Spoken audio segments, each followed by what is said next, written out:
to another episode of Lefty's Workshop. Today I have my shop buddy, my son, here with me. Say hi. Hello. And this week we're going to restore a 1922 New Britain Machine Company socket set. It's going to be pretty interesting. What do you think? All right, follow us along for the ride. Today we have a new project.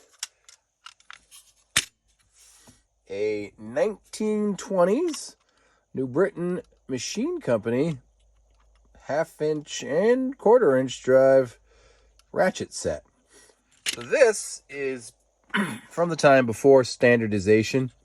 So, nowadays, every half-inch ratchet looks like this.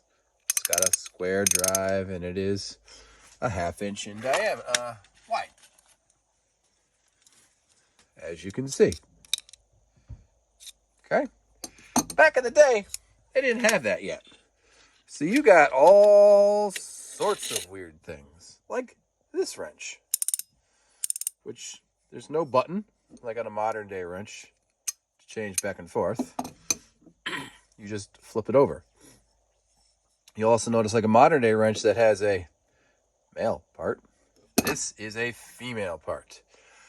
Now, strangely enough, with this set, how it works is you get this little screwdriver looking thing, and you stick it in such a way, like that, and then cut your finger on it, and then see how that looks like a half-inch wrench? Well, that goes over that little drive thing, and then you have your ratchet. And if you want to switch it, you just flip over the ratchet. Now, it's a very strange system. For one, it doesn't have a name on it. There's no name anywhere on this. Kind of like those cheap Chinese tools we buy that just say made in China. The only thing that these sockets say on them is 15-16ths and made in USA. There's nothing else written on it.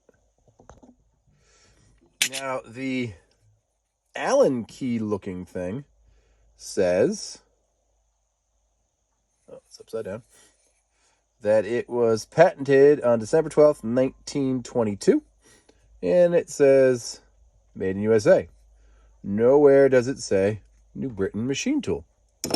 The quarter drive Allen key, oddly enough, says, made in USA and patented December 31st, 1913.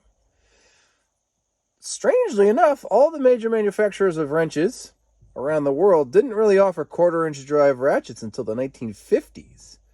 This is like 30-something years ahead of its time. So, I mean, again, before standardization, I've never seen a half-inch drive wrench. So yeah, I mean, it is half-inch drive. You get the little drive key out of it. I know it's hex, but it is half-inch. And then the other one is quarter-inch. Quarter-inch.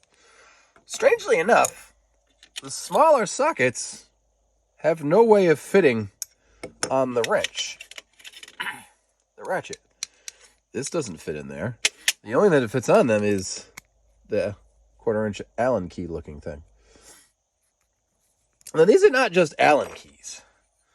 You'll see they have a little detent, and they have pieces of metal, kind of like forged out pieces of metal that the socket stops on when it goes in.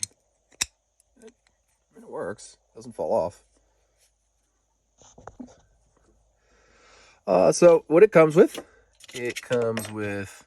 a half-inch hex drive half-inch socket, a 7/16, basically everything in 16ths up to 15/16, and then the quarter-inch drive pieces go from, I haven't even looked yet.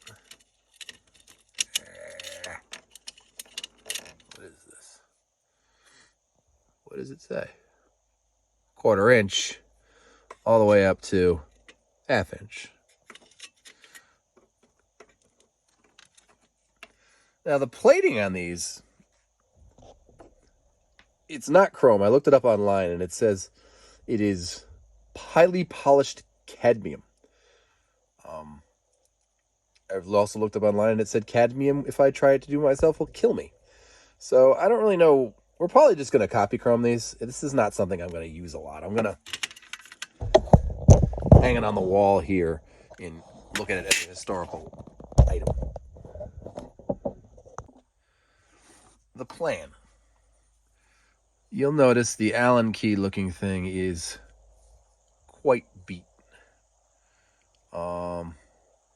And then it's got this it's like coming apart, like it was bad casting or something. I'm not certain about that. I want to keep all the stamping, so we can't take it down too much. And you'll see on here, it's bent. Whoever used this cranked the heck out of it. The other one isn't bent. It's still perfectly square and looks like a normal 1/4 inch drive, 1/4 inch Allen key. The case is supposed to be red. Somebody painted it green at some point, or gray or something at some point in time. I like that it holds everything in it, and it's kind of cool. I mean, this is the reason I got it is because it was stupid cheap. It was like $10, and you don't see something like this. This is an interesting, weird tool. So, if you like that sort of thing, that's why you're here. If you don't, well, I don't know. It is strange that it just doesn't have any markings on it other than it's made in the United States. Very odd. So we're going to clean it up. We're going to restore it. I got my shop buddy here, my son, to help me do all this. And we'll take you along for the ride. All right, Lefty Jr. here. Is that what we want to go by, buddy?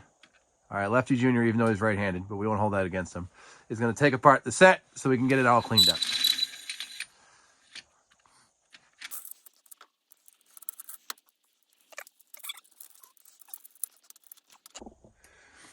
All right, you know the drill. Brush cleaner in a cup. Now you'll notice today I am not using a kitchen cup because that got me in trouble. We're using this old milkshake tin.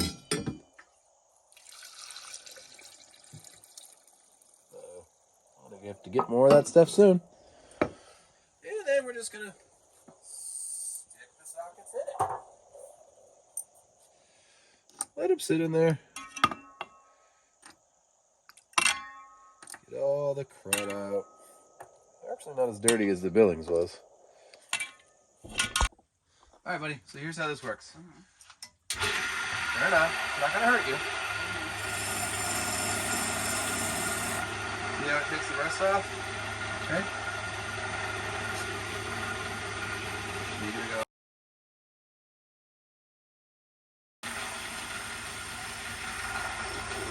Hey, Lefty Jr., want to show the camera what you're doing? Yeah. Bring it right over here. Let's see how cleaned up it is. All right. Hold it up right here. All right. He's wearing his safety glasses, right? Thumbs up for safety. All right, now we're going to strip the paint off of the container using my favorite Citrus Strip. Now, Citrus Strip does an amazing job of removing Rust-Oleum and Krylon paint off of things that you've painted yourself. It really does. It really does. It does less of a good job of removing original 1920s paint, but we're going to see what it does. All right, buddy. So we're going to use our Citrus Strip, which is safe and not going to hurt anybody. We're going to pour it in this little bin here. And then you are going to brush it. Use the brush. That's why we're wearing gloves and safety glasses. Yes, safety first. And we're going to brush it all over the paint. And don't get it on your clothes. Your mother will be mad.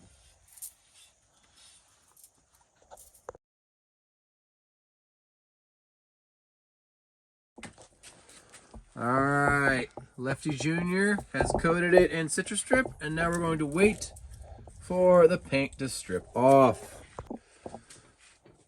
All right, so we got all the rust, or most of it off, of the ratchet itself.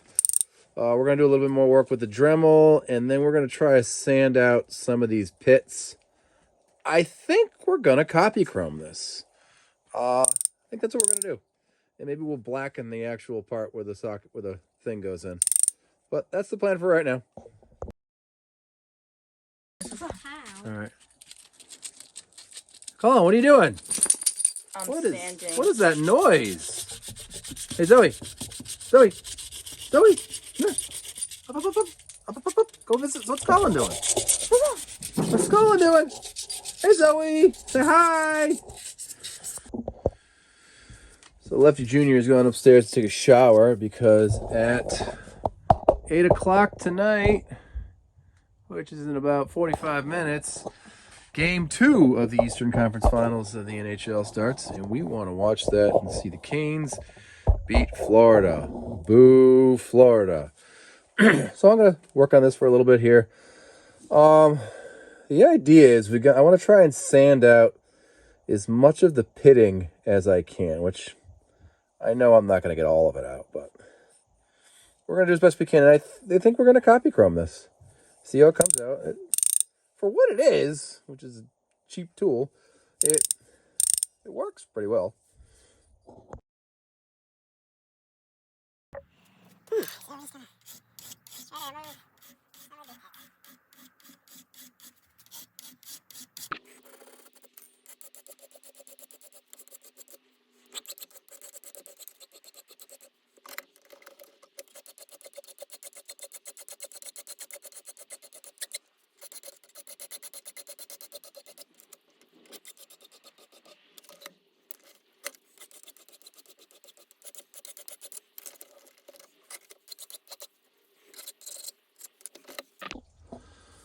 So part of the problem why I need to spend so much time cleaning this is I don't want to dip it in the paint thinner because I'm afraid it's going to fill all this cavity up and I'm never going to get it all out. So we got to do that. And after a lot of sanding and polishing, and it needs a little bit more, but looks a heck of a lot better than it did before.